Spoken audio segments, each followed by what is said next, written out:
자, 우리나라 옛 과학자 하면 누가 먼저 떠오릅니까? 장영실. 좋아. 그리고 앤드 최무선. 야, 맞습니다. 이런 훌륭한 과학자분들. 그리고 특히 우리나라는 1441년에 치구기를 만들었습니다. 그런데 이 치구기가 서양보다 무려 200여 년 앞섰다 그래요. 몇 년이요? 200여 년. 200여 년 앞섰기 때문에 우리나라가 전 세계에서 최초로 보지기도 하죠. 와, 역시 우리나라 대단합니다. 우리의 창의력은 조상님들한테서 물려받은 것 같아요. 야, 맞아요. 그리고 세계 10대 발명품으로 꼽히는 것들에는 나침반, 종이, 전구, 총 등이 있는데요. 그중 고려시대 금속 활자 인쇄술 역시 세계에서 인정받는 발명품이라고요. 아, 맞아요. 자, 오늘은 과학 발전의 원동력인 옛 과학기술의 발자취를 따라가 보도록 하겠습니다. 과거로의 여행. 다들 준비됐어요? 준비됐어요? 야스! 과거로의 여행 출발! 세계 최초로 발명한 고려시대의 금속 활자는 인류의 문명을 진화시켰고 조선왕조 500년 동안 쏟아져 나온 무수히 많은 발명품은 백성들의 삶을 윤택하게 변화시켰습니다. 미래는 과거로부터 온다. 이러한 옛 과학기술들은 오늘날 대한민국 과학기술의 원천이자 원동력이 되었죠. 인류사에 찬란한 유산을 남긴 이들의 발자취를 따라가기 전에 5초 안에 옛 발명품 3가지를 말하쇼. 자명고 그리고 또 치구기. 치구기 그리고 뭐지? 해식. 마블. 해식이 아니. 해식이요. 뭐지? 치구기. 거중기. 해시계. 아, 치구기. 거중기. 화성. 화성 거중기와 야 훈민정음. 치구기. 마지막 3. 해시계. 아, 안구일구? 안굴구는 뭐예요? 저희 저쪽 강화문 쪽에 있지 않나요? 5 4 넣을 수 있어요. 생각이 맞습니다. 3 오늘 역사 공부했는데 역사고 했는데 좀 시간을 빼드립니다. 다시 찜해가지고 지금 백지가 됐어요. 한번 좋아 시간 걸었어요. 시작. 빨리 말해. 뭐있지? 훈민정음 좋아요. 얘기해 보세요. 막 해보세요. 그리고 목구멍 이렇게 모양 따가지고 다 모양 이 목구멍 모양 따가지고. 목구멍의 모양을 따서 만든 게 훈민정음이다. 네, 알겠습니다. 거북선요? 나의 죽음을 적에게 알리지 마라. 무시개 무의식에 그리고 회시계? 해시계. 네 회시계에다 줄게. 해시계 원리요? 예. 해 이렇게 해가지고 이렇게. 지금 몇 시예요? 1시 30분. 네? 1시 30분. 1시 30분. 태양열 같은 태양열이요? 그런 걸로 움직이는 거. 해시계가 태양열로 움직인다. 아닌가요? 그럼 거중에는 어떤 원리로 만들어지는지 아세요? 도르래 원리로 인해서 도르래는 어떻게 옮기는? 도르래 그 안에 뭐라 해야 되지? 그 뭐라 해야 돼? 아이고 비타민 C인가요? 거중기는 무슨 원리로 만들어졌나요? 도르래 원리로 무거운 거를 도르래 원리는 어떻게? 도르 하면 몰라. 도르 돌아서.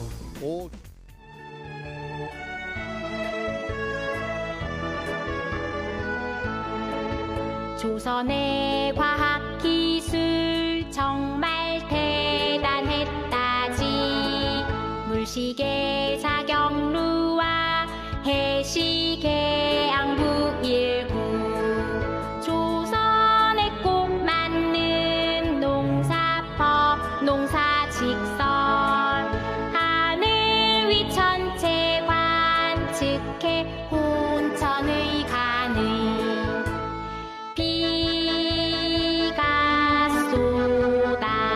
쏟아진다. 조선엔 주국이 있다. 강우량 제자. 자, 이 위대한 발명품들을 우리가 실제 크기로 재현하지 못하겠지만 그래도 미니 버전을 통해 그 안에 숨어있는 과학의 원리를 발견을 해보자. 그럼 느낌이가 설명을 한번 해줄래? 일단은 제일 왼쪽에 치구기, 그리고 해시계라고 불리는 앙부일구, 그리고 자경루와 마지막으로 거중기까지 있습니다. 야, 정말 조선시대 과학의 르네상스 시대를 열었다 해도 과언이 아닌 것 같아요. 아니지. 그러면 이 위대한 업적을 소개해 주실 선생님을 한번 모셔보자. 선생님! 안녕하세요, 선생님. 네, 자기소개 부탁드리겠습니다. 안녕하세요. 과학 강사 박선입니다. 야, 이렇게 잘생긴 과학 선생님과 함께 하고 있습니다. 자, 그럼 무릎이도 궁금한 게 있잖아. 아, 저는 그 앙부일구라고 불리는 해시계를 빨리 알아보고 싶은데 빨리 출발하면 안 돼요? 좋아, 그럼 우리 해시계 한번 알아보러 가자. 하나, 둘, 셋 하면 출발. 하나, 둘, 셋, 출발. 선생님, 출발을. 예, 알겠습니다. 예. 하나, 둘, 셋, 출발. 과거에서 온 첫 번째 발명품 해시계 앙부1구입니다. 1434년 세종 16년 종묘 앞에 커다란 가마솥이 설치됩니다. 조선시대의 위대한 과학자였던 장영실, 이천 등의 손에서 탄생한 앙부1구였죠.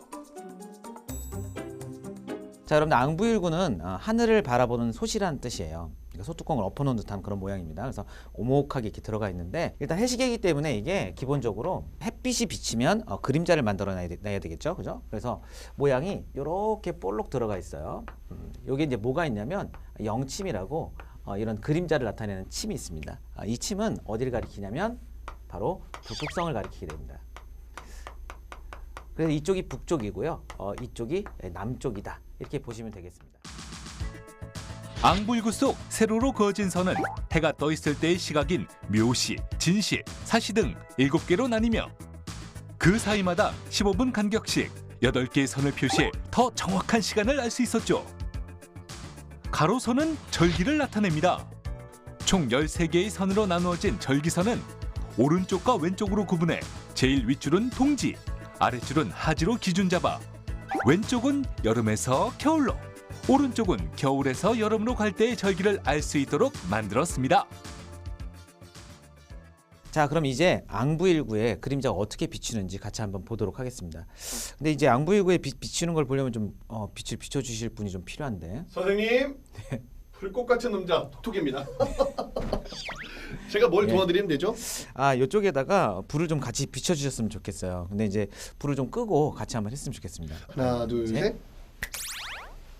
짠. 계절은 날씨만 달라지는 게 아니죠. 태양의 고도 역시 달라지죠. 1년 중 태양의 고도가 가장 높을 땐 하지, 반대로 낮을 때는 동지라 하는데요.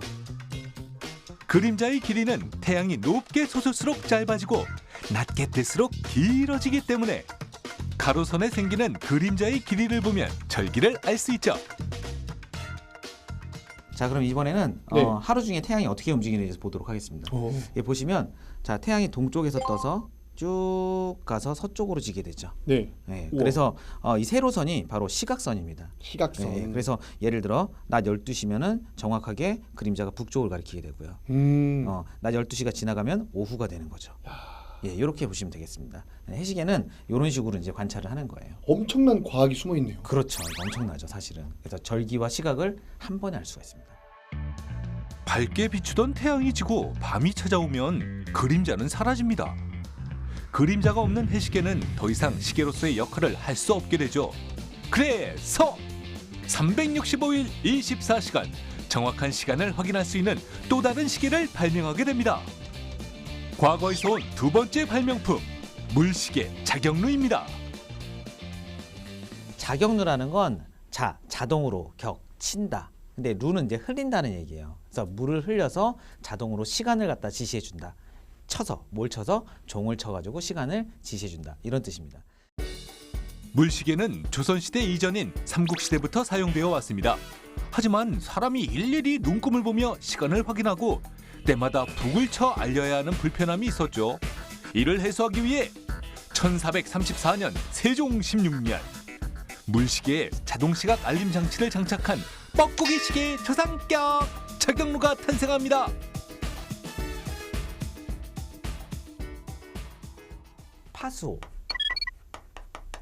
파수호가 있어요. 그래서 파수호가 여러 개가 있습니다. 항아리예요, 항아리. 물 항아리가 여러 개 있어가지고 항아리에서 이제 물이 쫄쫄쫄 흘러나오게 하는 거죠.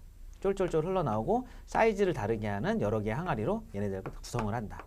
이렇게 보시면 되겠습니다. 그럼 여기 이제 수수호가 있는데 수수호에서 물을 받으면 여러분들 물이 위로 올라오면서 물의 부력을 이용해 가지고 구슬을 갖다가 올리는 겁니다. 부력 알죠? 우리 뜨는 힘, 뜨는 힘을 이용해서 구슬들을 위로 쭉 올려주는 거예요. 그러면 구슬을 굴러갈 수 있는 장치를 갖다가 장치해가지고 쭉 구슬이 굴러가면은 요 인형이 있어요. 인형 뒤에 설치되어 있는 장치를 갖다 톡 때리면은 인형이 종을 빵 칠 수 있도록 만들어주는 겁니다. 이게 바로 작용루의 원리다라고 보시면 되겠습니다. 그래서 작용루는 현대에도 상당히 이제 뛰어난 이 뛰어남을 갖다가 인정받는 그런 기구 중에 하나예요. 실제로 자동 시계를 처음으로 개발한 거다라고 보시면 되겠습니다. 농사를 지을 때 생산성을 높이는 중요한 역할을 하는 시각과 절기. 백성과 함께하고 백성을 사랑하고 백성을 위하여 만든 앙부일과 작용루는 시계의 의미를 넘어 배불리 먹을 수 있는 식량과 규칙적인 하루를 보내게 해주고픈 세종대왕과 과학자들의 마음이 담긴 선물이었던 거죠. 이런 따뜻한 마음은 또 다른 발명품에서도 확인할 수 있습니다. 과거에서 온 세 번째 발명품, 치구기입니다. 조선 세종 때 강우량을 측정하기 위해 만들어진 치구기는 세계에서 가장 먼저 쓰였다는 점에서 역사적인 의미를 갖습니다. 예로부터 우리나라는 농업이 경제의 기본이었기 때문에 가뭄이나 홍수 등의 기상 여건이 큰 관심사일 수밖에 없었습니다. 치구기가 발명되기 이전에는 비가 내린 후 웅덩이에 고인 물을 재거나 홈이나 쟁기로 땅을 판 뒤 농기구가 젖은 깊이로 강우량을 침착했지만 이 방법은 땅의 성질이나 위치에 따라 스며든 빗물의 양이 달라져 정확한 강우량을 아는 것이 불가능했고 농사를 짓는 백성들에게 현실적인 도움이 되지 못했죠. 이를 딱하게 여긴 세종대왕이 애민 정신을 바탕으로 치구기를 발명하게 된 것입니다. 그렇다면 치구기는 빗물의 양을 어떻게 측정했을까요? 이 도구가 사실 그 구조가 되게 간단해요. 어떻게 생겼냐면은 이렇게 돌이 있고요, 그죠? 그 위에다 이제 그릇, 컵을 놓고서는 비의 양을 측정하는 도구거든요. 여러분들 보시면 이게 치구기의 모형이죠. 치구기 모형을 보시면 아시겠지만 이게 돌에 이렇게 있고요. 치구기라고 써 있죠. 그리고 위에다가 이제 컵을 넣습니다. 그런 다음에 비가 내리겠죠. 비가 내리면 여기 차죠. 그러면 이제 자 같은 걸로 그 높이를 갖다가 측정을 하는 겁니다. 원통형의 그릇을 치구대 위에 올려놓은 뒤 비가 오면 빗물을 받아 물이 고인 높이를 자로 세기만 하면 끝! 이게 이렇게 간단한 치구기의 원리가 백성의 근심을 한 번에 덜어주었다니 발명이라는 게 이게 꼭 어렵고 복잡하게 탄생하는 것만은 아닙니다. 치구기의 구조 속에는 섬세한 과학이 숨어 있습니다. 치구대는 바닥에서 튄 빗물이 치구기 안으로 들어가 강우량 측정에 오차가 생기는 것을 방지하기 위해 치구기를 일정한 높이에 올려놓은 지지대이고요. 두 번째, 치구기의 모양을 보면 사각형도 삼각형도 아닌 원으로 만들어졌다는 것을 알 수 있는데요. 바로 모서리 부분에 빗물이 고이는 것을 막기 위해서라는 사실. 측정치는 지금의 단위로 약 2mm까지 세밀하게 잴 수 있었다고 합니다. 이번에 만나볼 옛 발명품은 조선 후기 의용차! 무거운 물건을 들어올리는 데 사용했던 재래식 기계 거중기입니다. 다산 정약용 선생이 정조가 중국에서 들여온 기기 도설이란 서양 기술서를 참고하여 도르래의 원리를 적용한 장치이죠. 위에는 4개의 구정 도르래를, 아래에는 4개의 움직 도르래를 연결하여 움직 도르래 밑에 물건을 매달아 양쪽에서 사람이 끈을 잡아당길 수 있도록 고안되었는데요. 고정 도르래는 물체의 방향을 바꿔주는 역할을, 움직 도르래는 힘의 크기를 줄여주는 역할을 합니다. 자, 도르래에 10kg의 물체를 달았다고 가정해 보겠습니다. 도르래에 연결된 양쪽 줄에 각각 5kg씩 힘이 나뉘게 되고요. 이러한 도르래가 4개면 무게가 절반으로 분산되어 10kg의 물체를 16분의 1의 힘으로 들어올릴 수 있게 되는 것이죠. 즉, 한 사람이 16배의 힘을 낼 수 있다는 말이죠. 거중기에는 도르래뿐 아니라 얼레에도 비밀이 숨어 있습니다.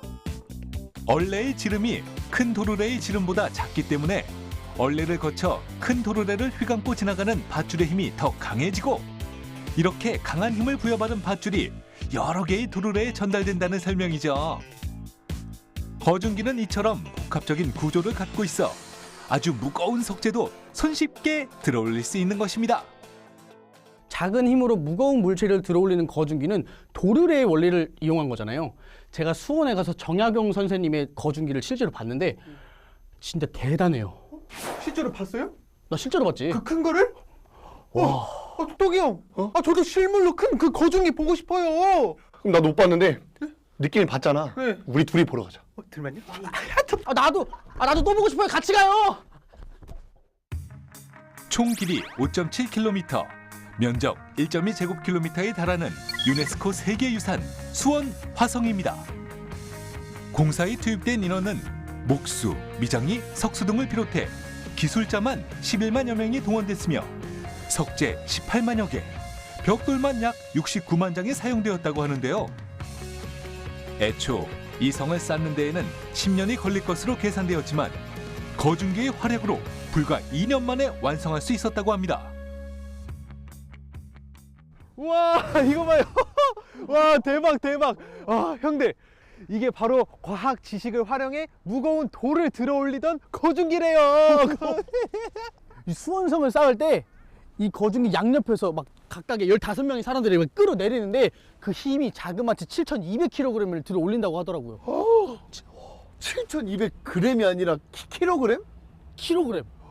그럼 잠깐만 7,200을 15명에서 나눠들면은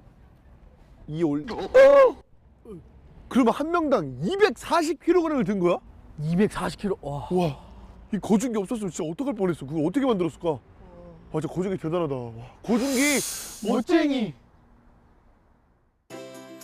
이렇듯 거중기는 우리 역사와 건축사의 또 하나의 획기적인 발명품으로 남아 오늘날 대한민국이 IT 기술 강국에 이르는 밑거름이 된 것이죠.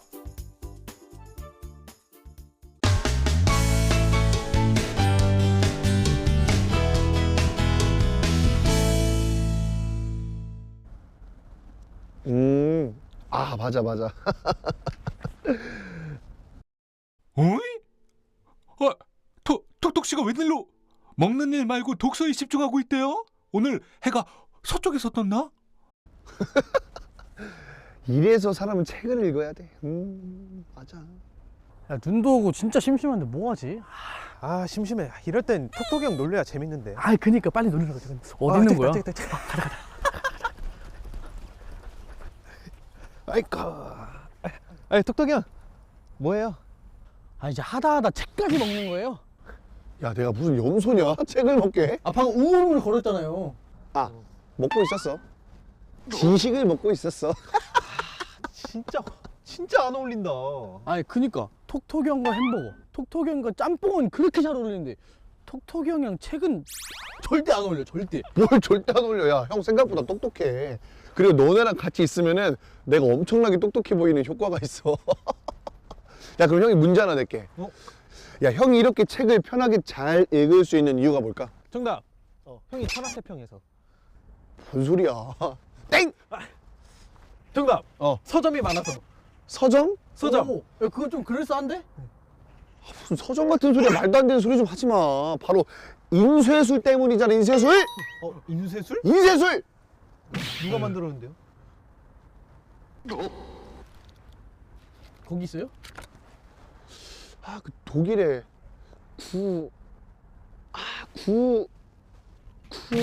비둘기예요. 왜 자꾸 구구거려요? 구텐베르크! 구텐베르크? 그래. 맞아요 그거? 맞아요? 맞아? 맞아요? 맞다니까. 아닌 것 같은데? 구텐베르크 맞다니까. 맞아요? 진짜 맞아요? 맞다고. 맞아요? 아하, 턱턱씨 어디서 들어보긴 한 모양인데 땡입니다.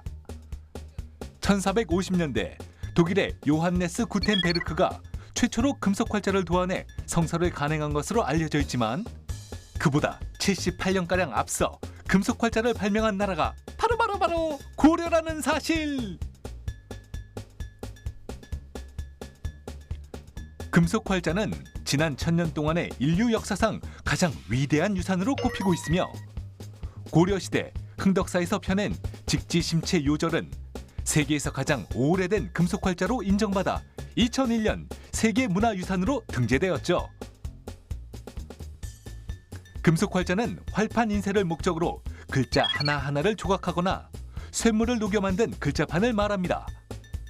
금속의 성질에 따라 연활자, 동활자, 철활자 등으로 구분하고 있죠. 과거에서 온 5번째 발명품, 금속 활자를 찾아 나선 세 남자. 현대의 자동 인쇄와 복사 기술에 익숙한 이들에게 640여 년 전 탄생한 활자 기술은 그야말로 조상들의 숨결과 감동을 느낄 수 있는 타임머신과도 같은 존재인 것이죠. 우리가 편리하게 사용했던 이 인쇄술의 기초가 되는 기술이 이 금속 활자였다니 진짜 놀랍지 않니? 맞아요. 양반만의 전유물이었던 책이 금속 활자로 인해서 대중화되고 모든 사람들이 평등하게 공부하고 지식을 쌓을 수 있었대요. 근데 이렇게 작은 걸로 이만한 책을 만들 수 있을까요? 그러게. 그럼 만들어 볼래? 네. 좋아, 만들어 보자.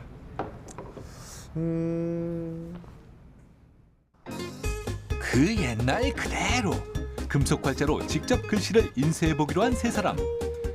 새해 다짐도 적어보고요. 서로를 위하는 애틋한 마음도 담아 적었습니다. 활판 인쇄 첫 번째 과정은 문선이라고 하여 납에 새겨진 활자들을 골라 순서에 맞게 정리하는 단계입니다.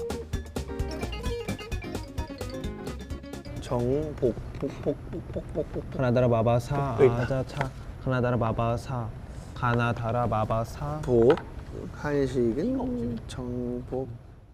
언뜻 단순한 작업 같지만 원고를 확인하면서 이 수많은 활자 중 필요한 글자를 일일이 찾아 한 자씩 뽑아내야 하기 때문에 시간과 끈기가 필요한데요. 한 줄의 문장을 조합하기 위해 정말 수많은 활자들을 보고 또 봐야 한답니다. 문성공이 이렇게 작업하면 신문은 다음날 나가지 못합니다. 다음 달에 나가겠네요. 다음 달에 나가요. 어허, 세 사람 이거 너무 느리잖아요. 눈 크게 뜨고 빨리 좀 찾아보시라고요.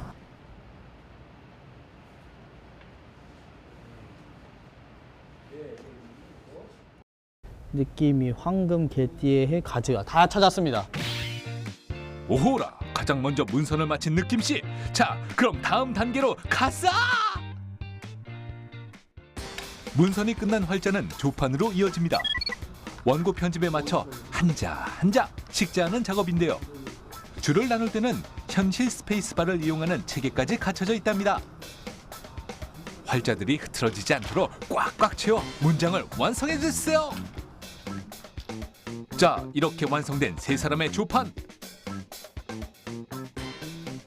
이제 활판의 하이라이트, 인쇄 작업을 해볼까요? 잉크를 고루 묻힌 후 교정 인쇄기로 돌리면 식자의 들인 노력이 결실이 드러나는 순간인데요. 식자된 활판에서 장인의 기운이 느껴지는군요. 종이에 활자를 눌러 찍는 활판 인쇄는 잉크를 입히는 현대 인쇄 방식에 비해 오랜 시간 색을 유지할 수 있는 장점이 있다고 하는군요. 활판 인쇄로 출간된 책은 우리나라 전통 제본 방식인 오치만정법으로 만드는데요. 표지와 속지를 겹친 후 적당 위치에 5개의 구멍을 뚫어 바느질을 하듯 실로 엮어주는 것이죠. 세상에 단 한 권뿐인 내가 직접 만든 나만의 하나의 노트가 완성이 됐습니다. DIY 노트. 네. 감사합니다. 와, 야 이거 제 노트네요. 네. 앞에를 딱 펼치면은 이제 제가 쓴 네. 야, 와. 이렇게 고려의 과학기술이 담긴 금속 활자로 찍어낸 단 하나의 책이 완성되었습니다. 감동의 쓰나미가 몰려오는군요. 톡톡씨, 올해는 꼭 세계 음식을 모두 정복하길 바랄게요. 얘들아, 우리가 오늘 옛 발명품에 대해 알아봤는데 어땠어? 우리가 편하게 생활할 수 있는 그 이유에 대해서 알 수 있었고요. 금속 활자로 더 많이, 더 빨리 책을 만들 수 있게 인쇄술이 발달하고 치구기는 아직도 우량계로 기상 측정에 아주 큰 도움이 되고 있잖아요. 맞아. 거중기도 요즘 기술의 밑바탕이 되는 아주 훌륭한 기구였다니까. 근데 저는 빨리 타임머신을 타고 과거로 가야 될 것 같아요. 웬 타임머신? 아니, 제가 옛 발명품의 원리에 대해서 다 알았잖아요. 그래서 제가 과거로 가서 싹 다 만들려고요. 그래서 형들은 위대한 발명가 무룬이라는 위인전을 읽고 감동받아서 아주 울고 불고 얘가 참 해맑아서 좋아. 어쨌든 이런 말이 있잖아. 옛 것을 익히고 새로운 것을 알자. 온고지신이라고도 하는데 옛 발명품이 그냥 흘러가는 것이 아니라 요즘 생활에 우리가 누리고 있는 모든 것들의 밑바탕이 되기 때문에 우리가 절대 잊어서는 안 된다고. 뭘 또 오야. 얘들아, 내가 밥만 많이 먹는 줄 아니? 이 지식도 많이 먹는다고. 자, 그러면은 옛 것을 잘 알기 위해서 우리 구호 한번 신나게 여쭤보자. 좋습니다. 궁금해서 묻고 과학을 느끼고 여러분이 말하는 대로 이지 사이언스. 이건 물음이, 이건 느낌이, 이건 톡톡이형. 작은 귀염이 메추리알부터 슈퍼 빅 사이즈 타조알까지 알 속에 숨겨진 과학, 그것이 알고 싶다. 알도 먹고 과학도 배우고 알찬 내용으로 가득한 이지 사이언스에서 확인하세요.